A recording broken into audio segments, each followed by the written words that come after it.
วันนี้ทำราคาตัวนี้อีกป่ะราคาตัวนี้เท่าไหร่2,500,000ตัวนี้มันถืออยู่3,500บอกแมนโดย3,500เป็นตังค์4 หน่วยโดยเป็นกะโลแล้วมาเบิ่งตัวนั้นอีกตัวนี้ดอกจำปานี่งามมีตังค์4 หน่วยคือกันตัวนี้โดยตังค์4 หน่วยมีตีนตัวนี้มันราคาเท่าไหร่ตัวนี้ราคาเงินกีบมัน3,800,000 3,800,000แต่ว่าถ้าเป็นเงินบาทก็ประมาณ3,500นะ5,500 บาท540เอาเปิดคลิปเปิดภาพมากะอยู่เซโปนคือเก่าพี่น้องอยู่บอนคลินิกมื้อนี้ก็พาน้องดาวเข้าคลินิกเอากลับมาแต่ห้องหมอใหญ่เนาะห้องหมอเซโปนนั่นแหละแต่ว่าเพิ่นบ่ได้ใส่ยาผมบ่ได้ใส่ฉโลมก็บ่าวมันคงเห็นว่าน้องดาวก็ยังฮ้อนอยู่บ่าวมันคงก็เลยพาน้องดาวไปอยู่คลินิกนี่เนาะพี่น้องกวดอยู่เพิ่นก็เพิ่นว่าก็บ่เป็นหยังเพิ่นว่าไข้แบบธรรมดาแต่ว่าโอ้บ่าวมันคงเห็นอาการน้องดาวก็หนักเติบแบบว่าเพิ่นก็เอาไว้อยู่ห้องฉุกเฉินนี่แหละแต่ว่าเพิ่นก็มีแต่วางยาให้กินก็ประมาณยาปลาก็แผ่นนึงแล้วก็มียายังแผ่นนึงแล้วก็คิงก็ฮ้อนอะไรเพราะว่าแบบอาการมันยังบ่ดีนะมันฮ้อนเพราะว่าบ่าวบุญคงก็มีบัตรประกันสังคมนี่แหละพี่น้องมีบัตรประกันสังคมแบบว่าเฮาก็บ่ได้เสียเงินเนาะพี่น้องแล้วก็เพิ่นว่าบ่มีเพิ่นว่าบ่ได้ใช้ว่าบ่าวบุญคงก็ว่ามันยังฮ้อนอยู่ว่ามันฮ้อนอยู่แต่ใส่ฉลมได้บ่เพิ่นว่าก็ใส่ฉลมก็คือเก่าเพิ่นว่าฉลมมันก็สิมีหยังเพิ่นว่านะท่านหมอเพิ่นว่าแต่ก็ยาแหละมีแต่ว่าบ่าวบุญคงพาน้องดาวไปอยู่คลินิกหั่นแล้วก่อนอื่นกราบสบายดีเด้อสบายดีและสวัสดีพ่อแม่พี่น้อง FC เมื่อสุขสู่คนเพราะว่าอยู่ในและก็ต่างประเทศกันยินดีต้อนรับเข้าสู่2บ่าวบุญคงคือเก่านะเมื่อนี้ก็สิพาพ่อแม่พี่น้องนะทางแม่ใหญ่เพิ่นโทรมาบอกว่าบ่าวบุญคงเจ้ามาทำเบิ่งโต๊ะหินเนาะที่คือตารางเฮือนของบ่าวบุญคงนะแต่ตอนนั้นน้องสาวบ่าวบุญคงก็ซื้อตอนนั้นบ่ได้แพงโต๊ะหินมีแต่ว่า1,500,000นี่แหละโต๊ะหินอ่อนโต๊ะกาดอกไม้นี่กาอีหยังแต่ว่าเดี๋ยวนี้หั่นก็บ่าวบุญคงก็ยังบ่ฮู้คือกันราคาเดี๋ยวนี้เพราะว่ามันหลายปีแล้วหลายปีแฮงตั้งแต่จักปี2000หยังเด้น้องสาวเขาก็ซื้อตอนนั้นราคากระทึกตอนนั้นเพิ่นไปส่งฮอดเฮือนพุ่นแหละประมาณล้านปลายนี่แหละน้องสาวซื้อ1,500,000นี่แหละแต่ว่าเดี๋ยวนี้มีแต่ว่าเฮาไปเบิ่งไปลุ้นนํกันว่าราคามันส่ำใดเนาะมีแต่ว่าติดตามกันว่าเพิ่นว่าสิซื้อ4 ชุดพุ่นแหละทางแม่เพิ่นว่าสิซื้อ4 ชุดเนาะว่ามีไผแน่เนาะที่ใดเนาะโต๊ะหินนี่ก็มีแต่ว่าสิลุ้นเบิ่งว่าราคามันสิส่ำใดต่อกันได้เนาะทางเบิ่งนี่แหละแบบว่าราคามันถูกก็สิเพิ่นก็สิเอาอยู่นี่เนาะถ้าราคามันแพงเพิ่นก็สิว่าอีกเนาะพี่น้องเบิ่งนำกันว่ามันมีอยู่4 ครอบครัวเนาะพี่น้องว่าครอบครัวผู้ใดที่เป็นคนโชคดีเนาะพี่น้องแต่ว่าเพิ่นก็สิให้บ่าวบุญคงสะพานบุญให้เนาะคันว่าแบบว่าราคามันสิถูกนิดนึงคันว่าราคามันแพงก็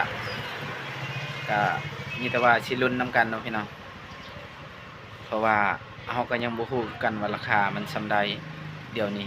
เมืองสิโปนเฮาก็บ่ฮู้คือกัน แต่เก่าน้องสาวบ่าวบุญคงซื้อกับบ่แพงประมาณอยู่กับล้านห้านี่แหละพี่น้องตอนนี้ก็บ่าวบุญคงกับบ่ฮู้คือกันว่าจักราคาเท่าใดเนาะเพราะว่าอีหยังก็แพงหมดเดี๋ยวนี้ก็มีแต่สิลุ้นนำกันว่าสิได้หรือบ่เนาะตัวหินนี่ก็ว่าราคามันส่ำใดตอนนี้ก็ฮอดบอนที่เขาเจ้าขายโต๊ะหินเนาะพี่น้องก็มีหลายรุ่นก็มีรุ่นมันมีหลายรุ่นมีรุ่นนี้แน่มีรุ่นนี้แน่แล้วก็มีรุ่นนี้แล้วก็มีรุ่นนี้แน่แล้วก็มีรุ่นนี้แล้วก็มีรุ่นนี้แล้วก็มีรุ่นนี้แหละมันมีหลายรุ่นแต่บ่าวบุญคงว่ากะรุ่นนี้งามแบบนี้ถามเบิ่งอายเพิ่นเนาะ มีราคา3 ล้าน5แสนอะไร โตใดนี่ ตัวนี้แบบตัวอิง โดย อย่างไปเบิ่ง ไปแม่นแหละยังไปเบิ่งหั่นละจึงคักหั่นนะ สปอตก่อนก็ได้ แม่นแหละ ตัวนี้ราคาตัวนี้3 ล้าน5แสน 3 ล้าน5แสนบ่ 3 ล้าน5แสนกีบ โดยในเป็นเงินบาท เงินบาท ตกอยู่ประมาณ 5,000 กว่าบาท โดย สำหรับต้องซุ่มถ่ายเบิ่งมีตังค์ ได้ สีหน่วยมีโต๊ะมีตีน 5,000เท่าไหร่ก็ ประมาณ 5,100 5,100แม่นหมดบ่ตัวนี้ก็แม่นบ่ ราคาเดียวกันไปเลยมี3สูตร โดย ตัวนี้น โดย ำไปใกล้ๆกันเลย โดย เบิ่งลาย ลายกัน เล นะ ย ลายไม้ จะเป็นลายไม้ โดย ไอคอนกรีตลาย นะ ไม้ ไปเบิ่งตัวนั้นอีก ครับยุค2 ล้าน 7 ประมาณนี้ไหล ได้ ประมาณไหล5,500ให้ก็ได้ โดย คนกันเองใส่เรือกัน โดย แต่ว่าถ้าเป็นตัวไม้เนี่ยมันจะถือประมาณ แบบว่า 5,000เอส ทางบ่าวบุญคงนี่ก็แบบว่าสิมาสะพานบุญให้ทางแม่นะแม่เพิ่นชื่อหั่นนะนะคะ เอาอันเนี้ยซอยๆกัน โดยตัวนี้ดิจ้ะตัวนี้ดิ ตัวนี้กันราคาคือกันครับตัวนั้น กับตัวนั้นบ่ แม่น โด ประ ย มาณ5,000 3 ล้าน5แสนกีบ โดย เป็นเงินบาท หมดแล้วบ่ตัว โอเค แล้วก็ตัวนั้นก็แม่นมันคือกันหมดราคาบ่ นี่ตัวผสมกันเลย โดย พอดเลย ตอนนี้ก็กำลังกลับก่อนกำลังกลับแต่เบิ่งโตะเรียบร้อย ตอนนี้ก็ฮอดบอนที่หันเขาเจ้าขายบ่เป็นหยังเสร็จเอาไปแล้วนะ เพราะนี่มันล้างมันได้ขี้ฝุ่นเส้นฟุ้ง แม่นไหม ตอนนี้ก็มันสิแพงอยู่บ้านเงาไม่ไหนมันเลย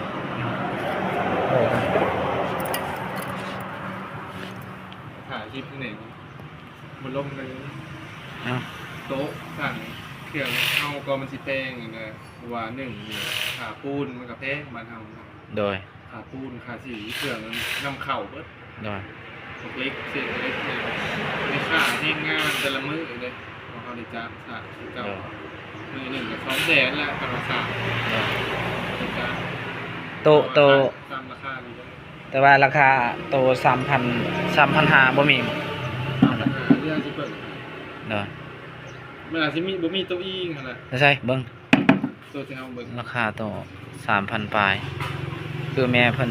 ถามว่าอันน่ะ คือตัวนี้ ราคา 3,500 3,000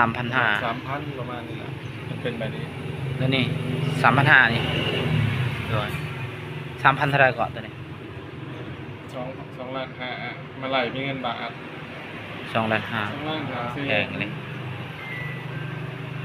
2 ล้าน5แสนมาหา168เนี่ยมันถึง 3,600 ประมาณเนี้ย 3,000โดย ไหล3,500ก็ได้ว่า 3,500 เอามาเอาเองจะมาเอาเอง โดย ประมาณนี้แต่ว่าเป็นตรงเป็นช่วงนี้ช่วงนี้ประมาณ 3,500นี่ได้อยู่ โดย แต่ว่าคันตัวอิงนี่ แต่มี ราคามันนี่สูง ก็มีแต่สิถามเบิ่งทางแม่เพิ่นว่าสิเอารุ่นนี้บ่อันนะ รุ่นนี้ได้ซะรุ่นตัวเฮานั่งตัวนี้ได้ซะ รุ่นนี้คือกัน คือกัน 2,800 3,000ป้าย คือกันกับตัวนี้บ่ 2,800,000 2,800,000เป็นถือ4,000 โดย ก็เป็นลายไม้อีกเป็น4,000สิแพงกว่าโตกะโลนั่นเอง โดย 4,000 4,000บอกเนี่ยตั้งสีหน่อย โดย นี่เลย โดย ประมาณนี้ เป็นได้เด้ ฮอต มันนี่ก็เพิ่นก็กำลังล่างแล้วก็ โต3,500แล้วแบบ ก็มีแต่สิรุ่นกันพี่น้องว่าใครเป็นคนที่โชคดีเนาะ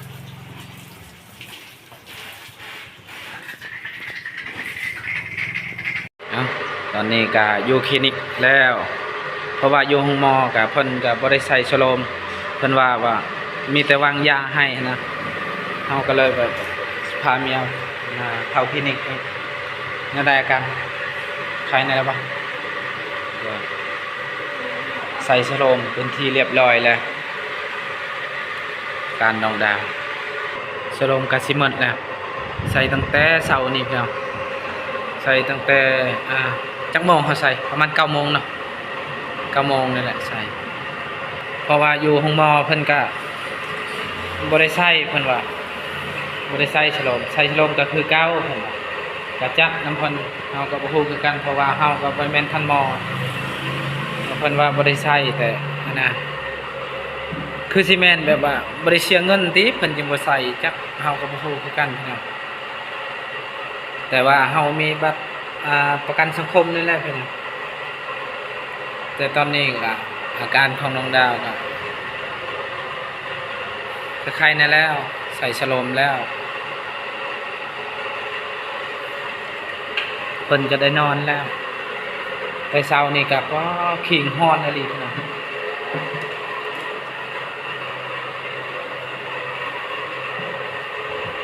ตอนนี้ก็อยู่คลินิกเซโปน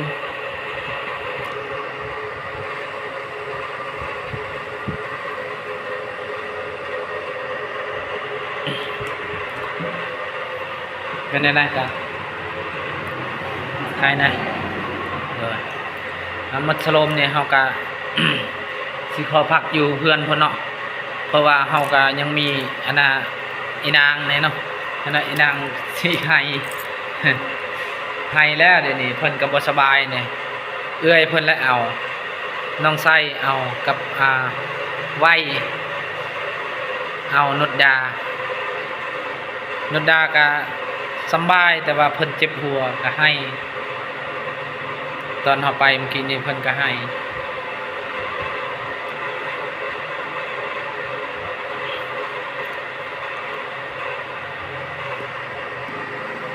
จะลุกได้ปะได้ปะลุกนั่งปะคันใดเบิ่งก่อนครับได้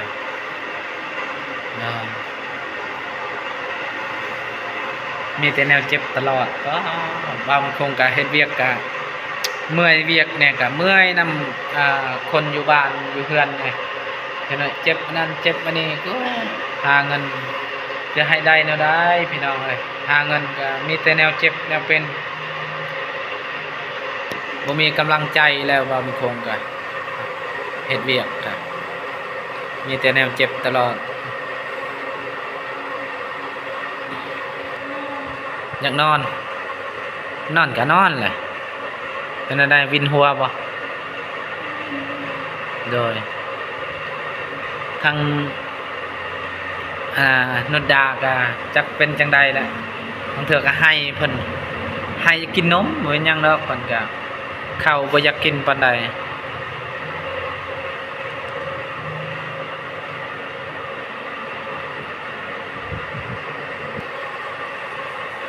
นั่นแหละก็จะว่า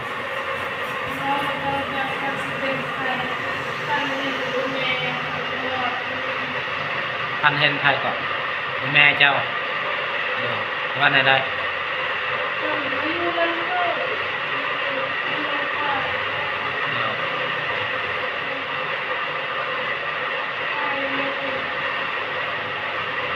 เสียงพัดลมก็แห้งๆนี่ปิดบ่จะฮ้อนบ่มื้อเช้านี่คือว่าอ่าหนาวเลย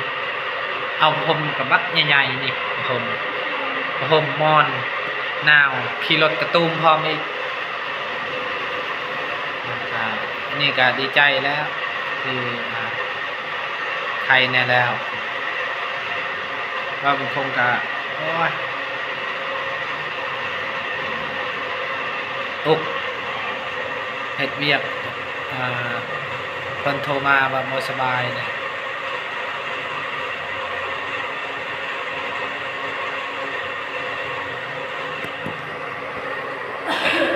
ก็คือแบบนี้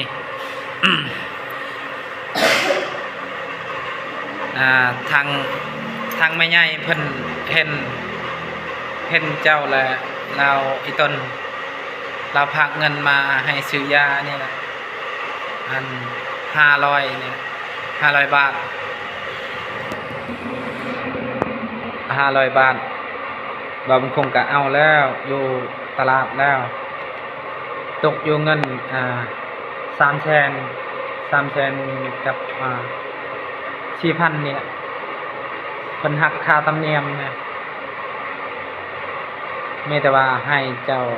ขอบคุญขอบคุณทางแม่เพิ่นเนาะก็มีแต่ว่าให้เจ้าขอบคุญขอบคุณทางแม่เพิ่นเนาะแม่เพิ่นชื่อแม่ทอนเด้ออยู่